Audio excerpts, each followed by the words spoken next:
अस्सलाम वालेकुम दोस्तों, उम्मीद है आप सब खैरियत से होंगे। दोस्तों, पाकिस्तान के मायानाज साबिक टेस्ट क्रिकेटर और स्पिन बॉलिंग की दुनिया के जादूगर जुमे की शब इस दुनिया को छोड़ गए। उनका इंतकाल दिल के दौरे के बायस हुआ, जिस पर पूरी दुनिया में उनके मदाह गमगीन है और ताज़ियत का इजहार करने में मसरूफ़ हैं।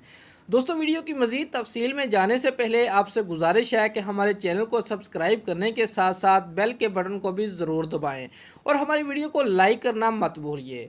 दोस्तों, स्विंग के सुल्तान वसीम अकरम ने भी उनके अहले खाना के साथ तज़य्यत का इजहार करते हुए अपने लिए की गई अब्दुल कादिर की एक ऐसी पेशन गोई के बारे में बताया कि आप भी हैरान रह जाएंगे।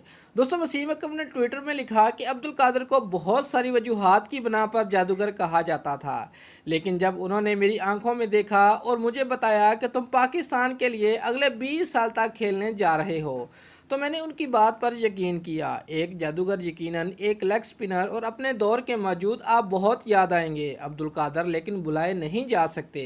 दोस्तों, अगर आपको हमारी ये वीडियो पसंद आई है तो लाइक और कमेंट लाजमी करें और हमारे चैनल को सब्सक्राइब करना मत भूलिए। शुक्रिया।